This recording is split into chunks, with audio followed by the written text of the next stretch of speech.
प्रत्येक दिवसाची सुरुवात ह्या गजबजलेल्या प्लॅटफॉर्मवर होते. कोणी धावत येतं, कोणी विचारात हरवलेलं दिसतं. गर्दीत चालताना कधीकधी माणसं स्वतःच हरवून बसतात. ट्रेनची अनाऊन्समेंट होते आणि भानावर येतात. हॉर्न वाजतो तेव्हा आणखी वेगात धावू लागतात.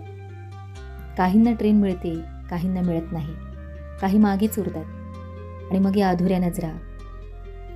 प्लॅटफॉर्मवर स्वतःच्या नजरेसमोर जेव्हा एखादी ट्रेन सुटते, काही क्षणांसाठी ती ट्रेन सुटते, तेव्हा काहींना फार वाईट वाटतं. काही अशा मताचे असतात, आहे मागून दुसरी ट्रेन आहे. आपली स्वप्नही अशीच असतात, आपल्या डोळ्यांसमोर आपल्या हातातून निसटून जातात. पण यावेळी या ट्रेनप्रमाणेच आपण विचार करायचा असतो. पुन्हा एका नव्या स्वप्नाबरोबर जगायला सुरुवात करायची असते. रोजचा प्रवास, हे अनुभव आपल्याला जगणं शिकवतात.